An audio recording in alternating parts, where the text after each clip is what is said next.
We cannot afford what we're doing now.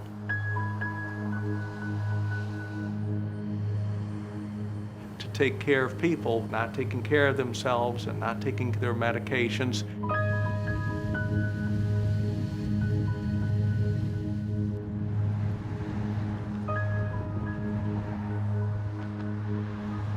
From the Georgia perspective, maybe perhaps more so at the federal level, we've got to educate. We've got to help make this a priority and a front burner kind of issue. No industry is going to come to a county without health care.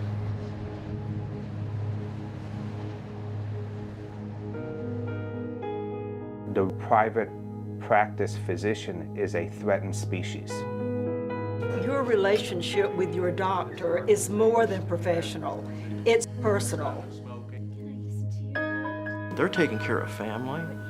They're taking care of their neighbor. They're taking care of the person they went to school with. Our system is broken. Everybody knows that. The problems with care right now is access. Take a deep breath. Deep breath.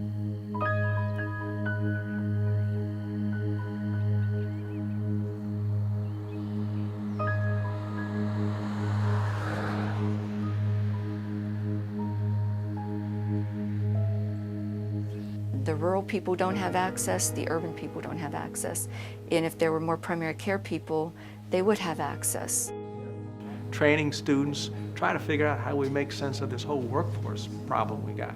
We have to add 5,000 more than what we're currently doing and almost doubling it.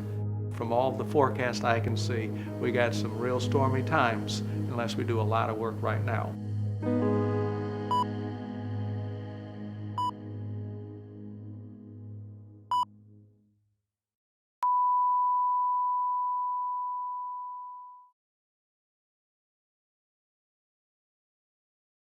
I'm from a rural area.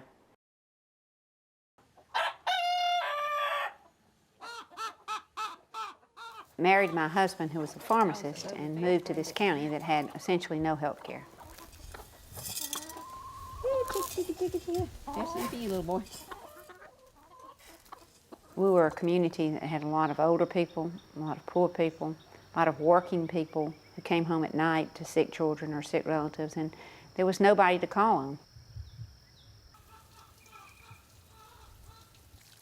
I came from a family of physicians in a county with good health care, and was, I guess, surprised and perhaps appalled at what the lack of a physician could mean to a rural area. And the desperate need, even though there were doctors in surrounding counties, the desperate need for somebody locally. My mother was the mother of physicians, the daughter of a physician, and the wife of a physician. And so when I said, "Mama, I think I want to go to medical school," she said, "You know, you have a pretty good life. Are you sure you want to do this?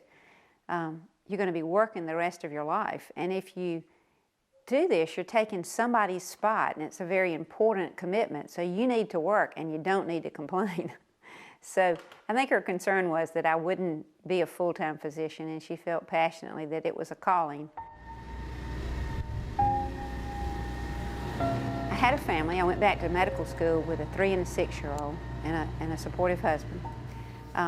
And you can't go to medical school alone when you have a family, so I had a community behind me.